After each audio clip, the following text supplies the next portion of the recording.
नमस्कार, स्वागत है आपका ओमान न्यूज़ हिंदी में एक बार फिर से। सल्तनत में जो भी प्रवासी अपना बूस्टर खुराक यानी तीसरी खुराक लगवाना चाहते हैं तो उन लोगों के लिए एक अपडेट है। स्वास्थ्य सेवा महानिदेशालय ने कहा है कि सोहार में पुनर्वास केंद्र के अंदर प्रवासियों को बूस्टर खुराक लगाई जानी सुनिश्चित की गई है। 5 दिनों का एक कार्यक्रम चलेगा। 9 जनवरी से 13 जनवरी तक यहाँ पे बूस्टर खुराक केवल प्रवासियों को लगाई जाएगी। ऐसे में यदि आपकी उम्र 18 वर्ष से अधिक है और आपको वैक्सीन कंप्लीट लिए हुए 3 महीने से अधिक हो गया है तो आप यहां जाकर अपना बूस्टर डोज तीसरी डोज वैक्सीन की लगवा सकते हैं।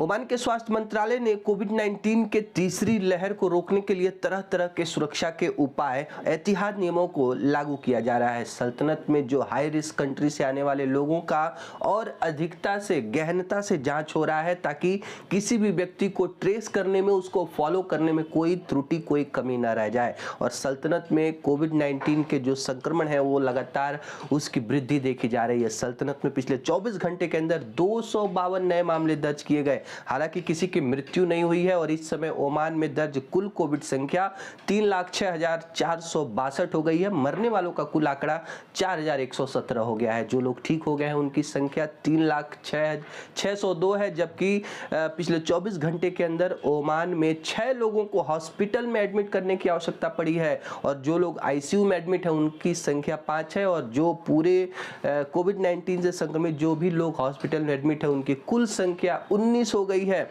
सुप्रीम कमेटी ने कहा है कि लोगों को अपने बूस्टर खुराक के प्रति लापरवाही नहीं बरतनी चाहिए और जो भी एहतियात नियम है उसको प्लीज फॉलो करते रहिए। मास्क लगाइए, सोशल डिस्टेंसिंग मेंटेन रखिए और जहां तक हो सके भीड़ भाड़ वाले इलाकों में कम जाइए। भारत को प्रतिबंधित देशों की सूची में रख दिया है हांगकांग ने। जी हां, हांगकांग में जिस तरह से ओमिक्रॉन के लगातार ताजा मामले सामने आ रहे हैं उसको देखते हुए सख्त लॉकडाउन और 8 देशों के ऊपर हांगकांग सरकार ने प्रतिबंध की घोषणा की है। शनिवार को मध्य रात्रि से जो 8 देश हैं उसमें Australia, Canada, Bharat, France, Pakistan, Philippines, Britain और अमेरिका के आने वाले पैसेंजर्स पे प्रतिबंध रहेगा। 2 सप्ताह का ये प्रतिबंध है जो कि शनिवार की मध्य रात्रि से शुरू होगा। देखिए यहाँ पर सार्वजनिक कार्यक्रमों को बड़े पैमाने पर रद्द कर दिया गया है। शुक्रवार से bar, night club, gym, beauty parlour सहित 1 दर्जन से अधिक प्रकार के जो व्यवसाय हैं उसको बंद कर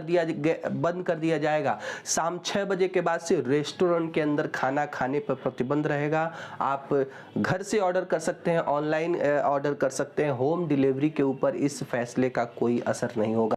ओमान के ब्लड बैंकों ने एक आपातकालीन ब्लड डोनेशन की अपील की है। यदि आप निवासी हैं या फिर प्रवासी हैं, यदि आपका ब्लड ग्रुप ओ नेगेटिव है या फिर ओ पॉजिटिव है तो आप जाकर तत्काल अपनी रक्त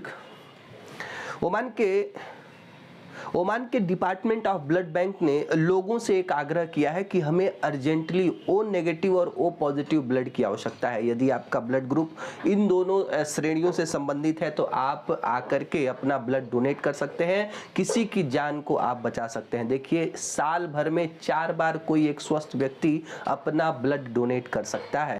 सल्तनत में अल आजम ट्रफ के दबाव की वजह से जो मौसम के हालात बने थे, जो लगातार बारिश और धूल भरी हवाएं चल रही थी, जगह जगह पे जल जमा हो गया था। धीरे धीरे स्थिति अब नॉर्मल होती जा रही है। आसमान पूरी तरीके से साफ है, लेकिन बारिश के वजह से जो ओमान का जो न्यूनतम तापमान है उसमें लगातार गिरावट देखी जा रही है, यानी कि ठंड जो है वो ओमान में बढ़ रही है। अधिकांश राज्यपालों में तापमान कम रहेगा और धूल भरी आंधियां चलने की संभावना है। अल बुरैमी के राज्यपालों को देर रात से सुबह तक जो कोहरे या फिर हल्के बादल होने की संभावना मौसम वैज्ञानिक।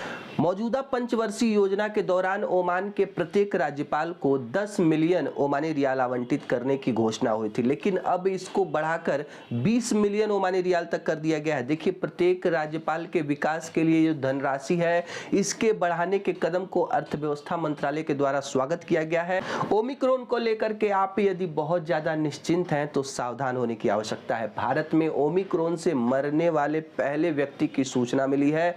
राजस्थान में 72 वर्षीय बुजुर्ग की मृत्यु हुई है जो कि ओमिक्रॉन से पॉजिटिव थे, ओमिक्रॉन से संक्रमित थे। हालांकि डॉक्टर्स ने बताया है कि इनको पहले से कुछ बीमारियां थी जैसे कि डायबिटीज, हाई ब्लड प्रेशर, और यदि आप इस वायरस से अभी तक आप सचेत नहीं हैं तो सावधान हो जाइए। भारत में ओमिक्रॉन के कुल केस 2630 हो गए हैं। 26 राज्यों में संक्रमण पहुंच चुका है। महाराष्ट्र में लगभग 800 केस और दिल्ली में 465 केस लिए हुए भारत के 2 टॉप राज्य हैं जहां पे ओमिक्रॉन का वायरस इतना तेजी से अपने पैर पसार रहा है। भारत में इस समय पिछले 24 घंटे के अंदर 90,928 नए केस मिले हैं, 325 लोगों की मृत्यु हुई है और भारत में एक्टिव केस जिनकी संख्या अब 2,85,401 हो गया है। इस समय भारत में 148 करोड़ लोगों को वैक्सीन लगा दिया गया है। 15 वर्ष से 18 वर्ष के आयु के बच्चों को वैक्सीन लगाई जा रही है। ओमान में 5 जनवरी को बहुत ही शानदार तरीके से रॉयल ओमान पुलिस का वार्षिक दिवस